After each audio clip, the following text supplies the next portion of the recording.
This bill indirectly introduced a presidential style of democracy. This bill is based on maximizing political gain and convenience. This bill will finish off regional parties. This bill is only brought in to massage the ego of the supreme leader. Thank you, sir. JPC में होगी और के report के आधार पर cabinet इसको पारित करेगी, तब भी फिर से चर्चा होनी है कि कांग्रेस पार्टी ने सबसे पहले बाबा साहब भीमराव अंबेडकर को मुंबई में और बाद में विदर्भ में षड्यंत्र तहत चुनाव में हराने का काम किया है। अमित शाह ने उठाकर डिस्कशन में वो लाए थे।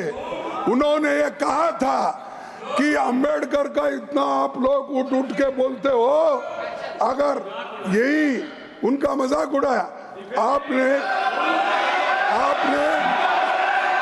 100 बार, अगर ऐसी नहीं अगर ऐसा ही भगवान का नाम अगर लेते तो 7 जन्म में आप स्वर्ग को जाते। 24 घंटा हिंसा हिंसा हिंसा, नफरत नफरत नफरत। विषय बहुत गंभीर है। उस बालक बुद्धि को कौन समझाए? डरिए मत सर, डरिए मत। इसीलिए नेहरू का चैप्टर खोल रहे हैं। उनको मालूम नहीं चैप्टर खोलने से अच्छा कुछ नहीं निकलेगा।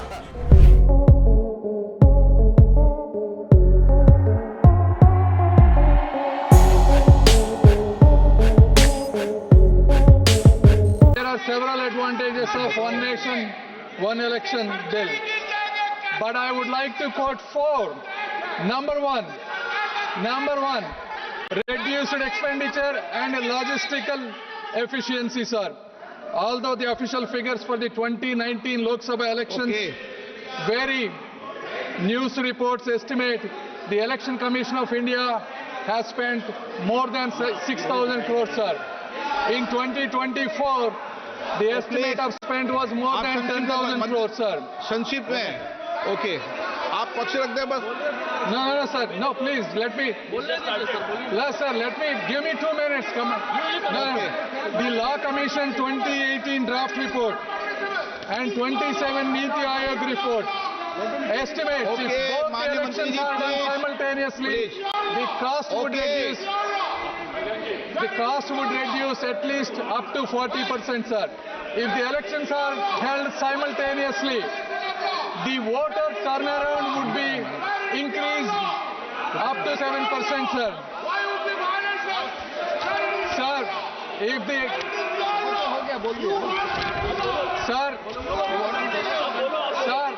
the total estimates of all the parties that spend on these elections is close to 1 lakh crores, sir.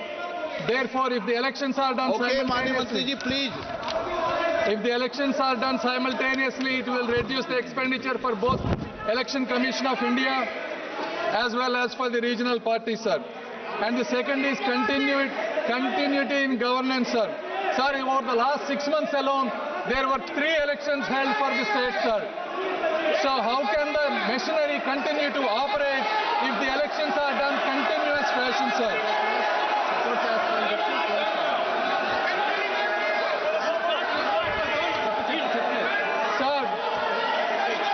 Sir, fourth and probably the most important, sir, in this age, election campaigns amplified by media and technology no longer remain regional, but continuously influence the entire nation, creating large-scale ripple effects, sir. This constant political messaging encourages deep polarization and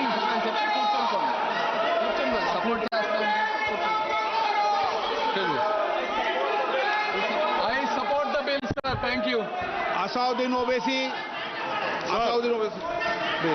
Speaker, sir. Sir, I rise to oppose this draconian unconstitutional bill, sir. Owaisi के बाद sir मुझे सिर्फ 2 minute दीजिए sir. Owaisi के बाद Sir, this bill violates the right to democratic self-government, which is part of Article 1419. And if a legislative assembly is dissolved, sir, and midterm elections are conducted, the tenure of that assembly will not be for 5 years, sir. This in itself is a violation of parliamentary democracy, which envisages a tenured legislature. Sir, constitutional scheme makes it clear that once elections are conducted, the House should have a right to function for next 5 years. This is a violation of basic structure. That such a provision is being done for administrative convenience, not for constitutional purpose. Sir, the principle of federalism means that states are not mere appendages of the center. States are not dependent on the union for the existence. This is the violation of federalism, sir. Sir, in conclusion, Parliament is not competent to make any law that violates fundamental rights or the basis of the Constitution, sir. This bill indirectly introduced a presidential style of democracy. This bill is based on maximizing political gain and convenience. This bill will finish off regional parties. This bill is only brought in to massage the ego of the supreme leader. Thank you, sir. माननीय सदस्य बालू साहब ने कहा कि इसको JPC को दे देना चाहिए। जब ये संविधान सुधार का विधेयक, संवैधानिक संशोधन जब कैबिनेट में चर्चा में आया, तब प्रधानमंत्री जी ने स्वयं मंशा व्यक्त करी थी कि इसको जेपीसी को देना चाहिए।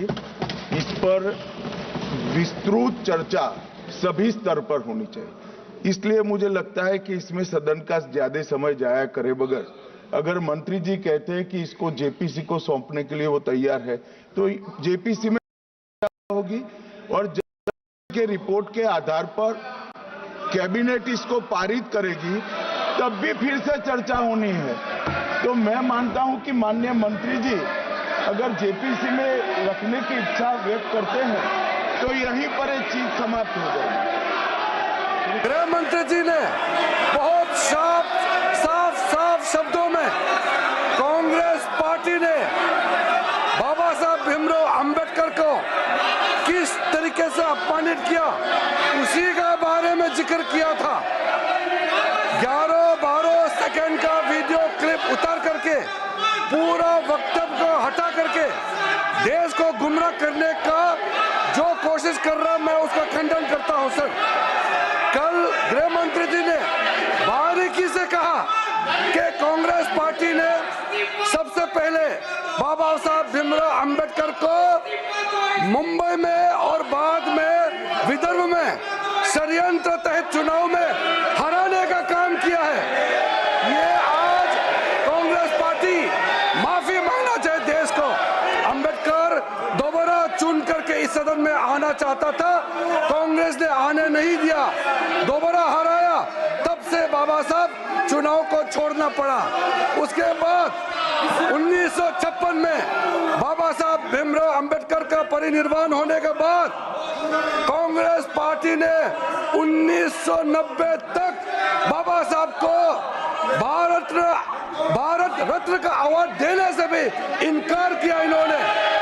वो तो जब कांग्रेस पार्टी को सत्ता से बाहर किया, भारतीय जनता पार्टी के समर्थन से राष्ट्रीय मोर्चा का जब सरकार गठन हुआ, तब जाकर के बाबा साहब भीमराव अंबेडकर को भारत रत्न से नवाजा गया है। आप लोग क्या देश से माफी मांगने के लिए तैयार है? आपका इतना पाप है, वो पाप को साफ करने के लिए तैयार है तो बताइए। आप लोगों ने बाबा साहब का नाम को पूरे इतिहास से मिटाने के लिए कलंक किया है कांग्रेस पार्टी ने, ये याद रखना चाहिए। आज आप बाबा साहब का नाम लेकर के, तस्वीर लेकर के वोट मिलने के लिए आप लोग जो ढोंग कर रहे हैं, ये ठीक नहीं है। संविधान की रचना करने के बाद बाबा साहब ने पंडित नेहरू से कहा था 1950 में भी, 51 में भी, कि कानून मंत्री के अलावा कोई अच्छा एक पोर्टफोलियो जो इकोनॉमिक मिनिस्ट्री से रिलेटेड एक पोर्टफोलियो देने के लिए रिक्वेस्ट किया था। आप लोगों ने माना नहीं है, और कई और बाबा साहब ने जो अनुरोध किया नहीं माना। बाबा साहब बहुत दुख होकर के पंडित नेहरू का कैबिनेट से इस्तीफा देना पड़ा। क्या आप लोग को ये अभी तो खलता नहीं है क्या?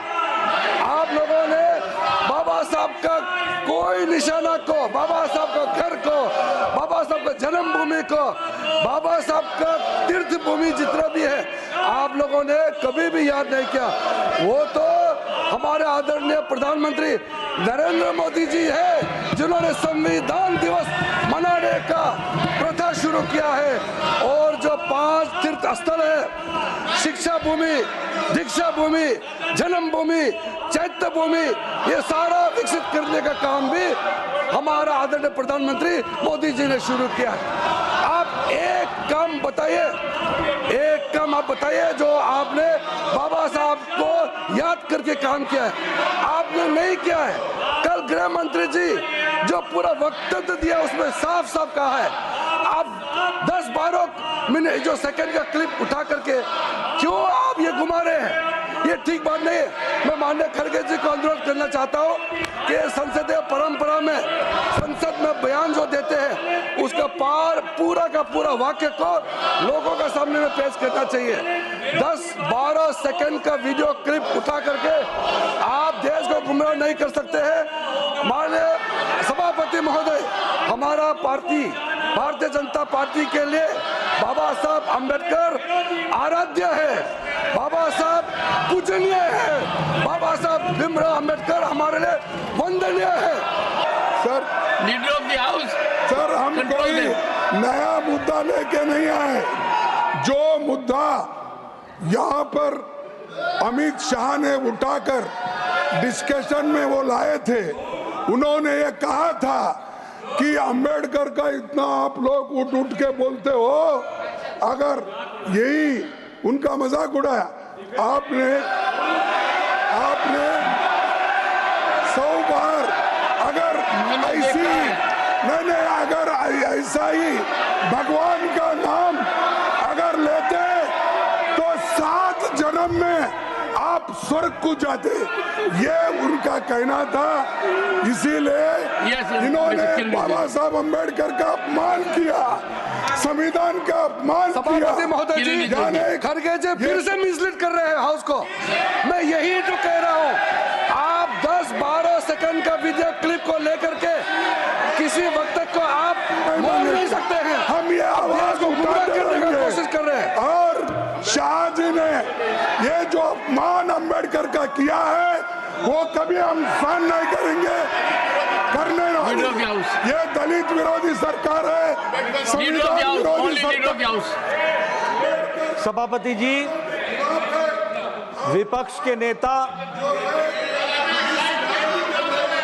सभापति जी, विपक्ष के नेता श्री मल्लिकार्जुन खड़गे जी इस वक्तव्य को बोलकर सदन के माध्यम से देश को गुमराह कर रहे हैं और मिसलीड कर रहे हैं। गृह मंत्री जी का पूरा वक्तव्य इस बात पर था कि आपने जीते जी अंबेडकर जी का, बाबा साहब अंबेडकर भारत रत्न का हमेशा तिरस्कार किया, हमेशा उनको पीड़ित किया, चुनाव में हराने का काम किया।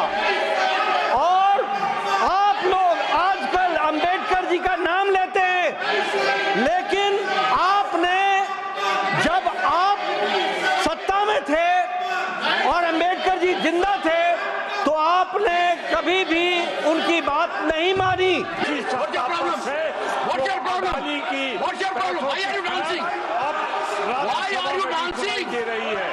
राजधानी को बचाने के लिए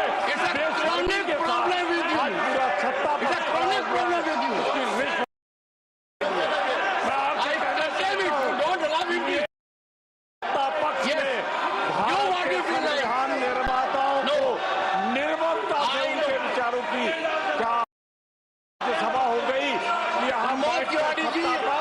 अडानी की दलाली करे, अडानी के पैसों की nothing is going on record. Pramod Tiwari ji ध्यान रखिए, पूरे दिन 24 घंटे आपका यही काम है और मानकर चलिए किसान का बेटा हूं, कमजोरी नहीं दिखाऊंगा, देश के लिए मर जाऊंगा, मिट जाऊंगा। आप लोग चिंतन नहीं करेंगे, 24 घंटे एक ही काम है, किसान का बेटा यहाँ क्यों बैठा है, मैं आंखों से देख रहा हूँ, पीड़ा महसूस कर रहा हूँ। मेहरबानी कर दिल टटोलिए, मेहरबानी कर कुछ सोचिए। मैंने इज्जत देने में कोई कमी नहीं रखी है। Look at the gesturing, look at what you are। मैंने बहुत आज का किसान खेत तक सीमित नहीं है। आज का किसान कार्यरत है, सरकारी नौकरी में है, उद्योग में है। आप प्रस्ताव लाए, आपका अधिकार है। प्रस्ताव पर चर्चा हो, आपका अधिकार है। पर आपने क्या किया? संविधान की धज्जियां उड़ा दी। किसने रोका आपके प्रस्ताव को? आपके यहां से बयान जारी होता है कि हमारे प्रस्ताव पर क्या हुआ। अरे कानून पढ़िए, आपका प्रस्ताव आ गया, 14 दिन बाद आएगा। मुहिम चला रखी है। प्रमोद तिवारी जी भी नेता हैं, आप प्रमोद तिवारी जी आप अनुभवी नेता हैं। टटोलिए, चुन चुनकर क्या बात की है? रेजोल्यूशन नहीं, विश्वास प्रस्ताव ले आइए। अरे पढ़िए उन 10 पॉइंट को। इज्जत करता हूं खड़गे जी की, 100% करता हूं। मेरी जीरो करते हैं, लिखित में अनुरोध करता हूं, लिखित में कहता हूं, मान्यवर मुझ पर कृपा कीजिए। जो समय आपको ठीक लगे मेरे से मिलने का, मेरे पास नहीं आ सकते तो मैं आऊंगा। देखिए, आप अपने हिसाब से, आपका तो एक क्रम हो गया है कि मेरे को ट्विटर पर जाना है।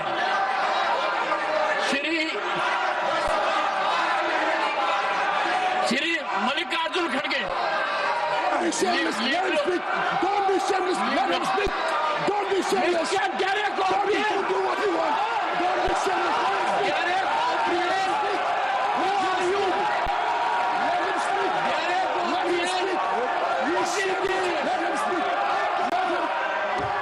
किसी भी हालत में कमजोर नहीं पड़ूंगा ना, सबकी सुनूंगा, पूरे दिन सुनूंगा, पर कमजोर नहीं पड़ूंगा। देश के विरुद्ध काम नहीं करने दूंगा, किसान के विरुद्ध काम नहीं करने दूंगा। आपको समय दिया, आप बोल नहीं पाए। साइड के मेंबर्स समय दिया, आप बोल नहीं पाए। एनकरेज कर रहे हैं और पार्टियों के खिलाफ बात करने के लिए आप कोशिश कर रहे हैं। आपको अगर इस सदन को चलाना है, नियति से चलाना है, लोकतंत्र को बचाना है, आप ये बात नहीं करते। हर आदमी उठ के, हर मेंबर उठ के 5-5 मिनट, 10-10 मिनट बात करता। मेरा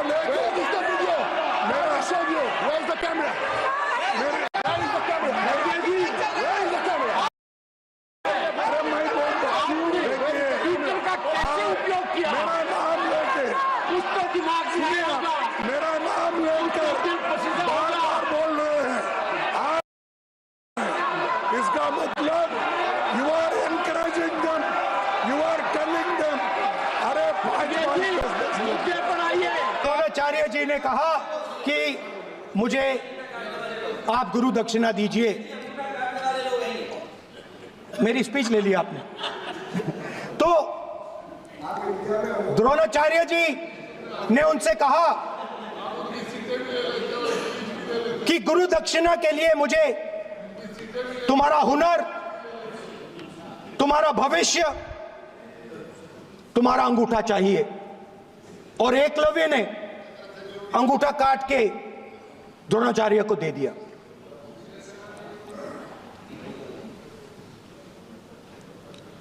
यह अभय मुद्रा है। इसमें कॉन्फिडेंस, स्ट्रेंथ, निडरता कहां से आती है? हुनर से आती है, इस अंगूठे से आती है। ये लोग इसके खिलाफ हैं। जैसे द्रोणाचार्य जी ने एकलव्य का अंगूठा काटा, वैसे ही आप पूरे देश का अंगूठा काटने में लगे हुए हो। आप जैसे ही एकलव्य का जैसे द्रोणाचार्य जी ने एकलव्य का अंगूठा काटा, वैसे ही आप हिंदुस्तान के युवाओं का, जैसे ही एकलव्य ने, देखो सर, जैसे एकलव्य का अंगूठा काटा गया, वैसे ही आप हिंदुस्तान के युवाओं का सबका अंगूठा काटते हो। सर, अगर ये संविधान जो बाबा साहब अम्बेडकर ने दिया, उसी ने देश को बचाया।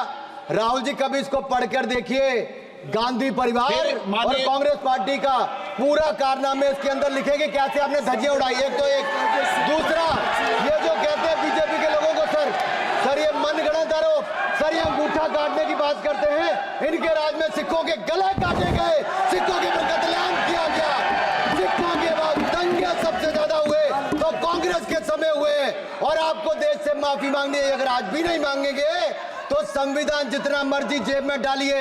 आप संविधान को जेब में लेकर घूमते सर, इन्होंने संविधान को तार-तार करने का काम किया है। इनको देश से माफी मांगनी चाहिए। मुझे आपका संरक्षण इसलिए चाहिए था कि झूठे आरोप लगाने बंद करें। यह संविधान की रक्षा आपने कभी नहीं की। इमरजेंसी जैसा कालखंड आया और संविधान को बार बार तार किया, संशोधन किया, तो आपने और आपकी पार्टी ने किया। धन्यवाद sir. The Honorable Defence Minister in a speech this morning mentioned the courage of the late Justice H.R. Khanna to dissent in 1976.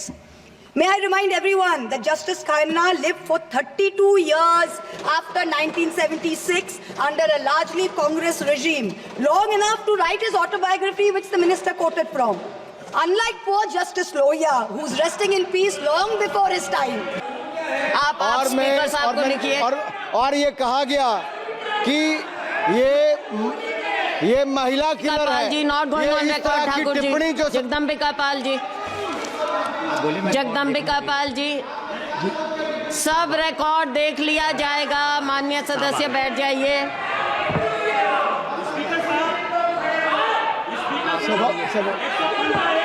Jagdambika Pal जी, हाँ बोलिए।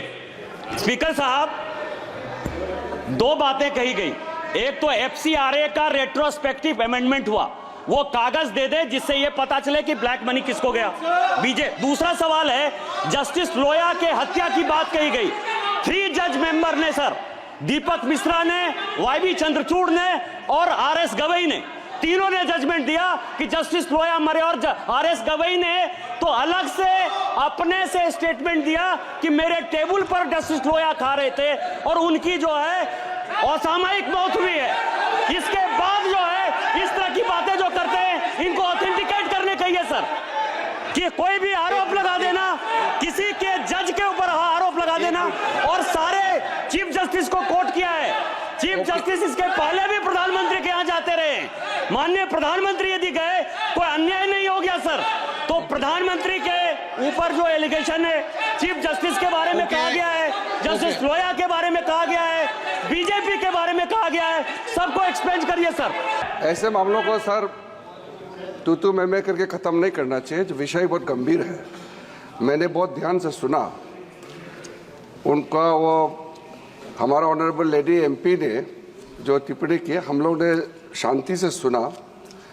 वो क्या सोच के आए, क्या ड्राफ्ट लेके आए और क्या पढ़ रही थी, वो अपना उसका मैं टिप्पणी नहीं करूँगा, उनका आदत जो भी है। लेकिन जो पॉइंट उन्होंने जस्टिस लोया के बारे में जो कहा, ये बहुत गंभीर इसलिए है, ये एक सेटल्ड केस है और पूरे कोर्ट में उसका परिस्थिति जजेस खुद, कोई पॉलिटिकल इंटरवेंशन, पॉलिटिकल उससे कोई लिंक नहीं। जजेस लोगों का समूह बैठ करके जो घटना हुई, जजेस का बीच में उसका जो भी वहाँ अनफॉर्चुनेट घटना हुई, फिर बाद में जजेस का ओर से क्लैरिफिकेशन करके जुडिशरी में सारा मामला खत्म हो गया। इसमें किसी का कोई हस्तक्षेप और किसी का इंटरवेंशन, लिंक का कोई सवाल ही पैदा नहीं होता है। अब इन्होंने जो लेडी, अगर इस पार्लियामेंट में हाईएस्ट कोर्ट से डिसीजन हो गया वाला को कैसे गायब हो गया, मर्डर, इस तरह का अगर ये कहेंगे तो इसका खिलाफ में इसका खिलाफ में कार्रवाई इसका खिलाफ में कार्रवाई होना चाहिए। और नहीं तो इस तरह का महिला कोई भी मेंबर उठ करके ऐसा ही बात करेंगे, ये नहीं होगा सर। इसको मैं गंभीरता रिपोर्ट मंगाकर देख लूंगा। नहीं, इसका मेरा सर इतना कहना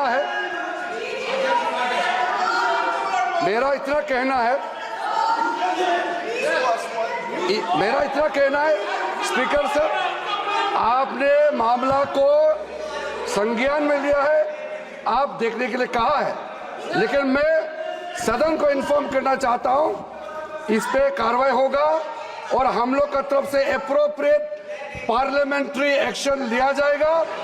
इस तरह का टिप्पणी आप बच नहीं सकते हैं, ऐसे टिप्पणी करके बच नहीं सकते हैं। इस पे कार्रवाई होगा। ये बहुत गलत परंपरा साबित कर रही है वो। आजादी का मतलब सर सिर्फ अधिकार पाना भर नहीं है, इसके लिए हमारे संविधान में सरकार और नागरिकों के अधिकारों के साथ साथ उनके कर्तव्यों का विस्तार से उल्लेख किया गया है। बाबा साहब ने संविधान सभा में दिए गए भाषण में कहा था कि स्वतंत्रता आनंद का विषय है, पर अब हमें अपनी जिम्मेदारियों पर भी ध्यान देना होगा। संविधान ने सुनिश्चित किया कि रानी के पेट से राजा जन्म नहीं लेगा, वोट से नेता तैयार होगा। आर्थिक बराबरी के लिए सरकार क्या कर रही है? गरीब और गरीब हो रहा है और अमीर हो रहा है। सुबह उठते कहीं बम की धमकी मिलती, कहीं दंगे की। ये अमृत काल है सर, यह धमकी काल है। कितना बढ़ रहा है आर्टिकल 15 सर। भारत में आज भी घोड़ी चढ़नी बैठते होती है। प्लीज सर, क्या दलितों को यहाँ भी बोलने सर, अगर सबको 4 मिनट दे दो, ये भेदभाव नहीं चलेगा दलितों के साथ। Time is 4 minute, don't waste. भाई सर, आप चेक करो, अगर सबको 4 मिनट दिए तो आप मना करो, मैं बंद कर देता हूँ इसको। क्या दलितों को सबसे आखिरी में नंबर मिलेगा और बोलने का मौका मिलेगा? क्या मजाक कर रहे हैं सर आप? No, all independent people are having only 4 minutes. You take sir, independent मैं अपनी पार्टी का मेंबर हूँ सर, और जीत के आया हूँ सर, किसी की दया में नहीं आया। Take 1 minute and finish. Sir, कल भी बोले तो एक दलीय पार्टी के लोग, आप मौका दो सर।